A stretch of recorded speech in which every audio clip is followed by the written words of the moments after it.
भीमशक्तीतर्फे आज या गोष्टीसाठी आम्ही सगळे बीड जिल्ह्यातील प्रमुख पदाधिकारी शासनाकडे मागणी करत आहोत की आमचे महामंडळ जे आहेत, महात्मा फुले मागासवर्गीय महामंडळ, याला जो निधी ठप्प केलेला आहे तो पूर्ववत सुरू करावा, जेणेकरून आमचे विद्यार्थी परदेशात जाऊन शिकतील, उद्योगधंद्याला लागतील, व्यवसाय सुरू करतील आणि त्यांचा उदरनिर्वाह चांगल्या प्रकारे सुरू करतील।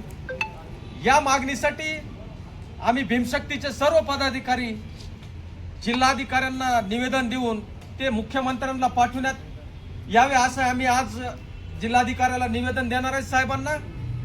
मौलाना आझाद आर्थिक विकास महामंडळाबद्दल पण आमच्या भीमशक्तीचं आंदोलन आहे, त्याबद्दल आमचे भीमशक्तीचे कार्याध्यक्ष डॉक्टर शेर खान हे आपल्याला त्याबद्दल माहिती देतील।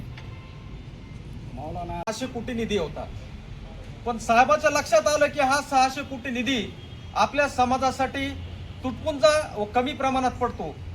त्यासाठी तत्कालीन मुख्यमंत्री विलासरावजी देशमुख यांच्या लक्षात साहेबांनी आणून दिलं की जो महाराष्ट्र शासनाचा निधी असतो तो निधी मागासवर्गीयांना त्यांच्या टक्केवारीनुसार भेटला पाहिजे। मागासवर्गीयांना 13% हा महाराष्ट्र शासनाचा पूर्ण निधी आहे, त्या 13%च्या प्रमाणात मागासवर्गीयांना निधी उपलब्ध झाला पाहिजे। त्यानुसार तत्कालीन मुख्यमंत्र्यांकडून साहेबांनी 10% निधी हा महाराष्ट्राच्या बजेटच्या नुसार मागासवर्गीय समाजासाठी उपलब्ध करून दिला, जेणेकरून त्या निधीतून आपण बघतो त्या समोर आंबेडकर भवन, हे आंबेडकर भवन साहेबाच्या काळात प्रत्येक महाराष्ट्रातील जिल्ह्यात उभा केले आहे। जवळपास हजारो कार्यकर्ते, कारखानदार, उद्योगपती साहेबाच्या काळात मंत्री असताना, सामाजिक न्याय मंत्री असताना केली। 7-7 कोटीचे एक कार्यकर्त्यांना, समाजातील तरुण वर्गांना 7-7 कोटीचे कारखाने साहेब सामाजिक न्याय मंत्री असताना दिलेत आणि हजारो एकर गायरान जमिनी साहेबांच्या काळात वाटप केल्या। परदेशात शिक्षण घेण्यासाठी तरुणांसाठी मोठ्या प्रमाणात स्कॉलरशिप साहेबांनी त्या खात्यामार्फत उपलब्ध करून दिली।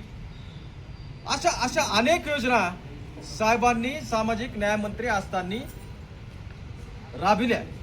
त्या काळात जर 1000 कोटी निधी असेल, आता सन 2026 आता निधी निश्चित वाढलाय, 1000 कोटीच्या वरी गेला असेल, तर मग सगळ्या योजना सामाजिक न्याय विभागाच्या का ठप्प?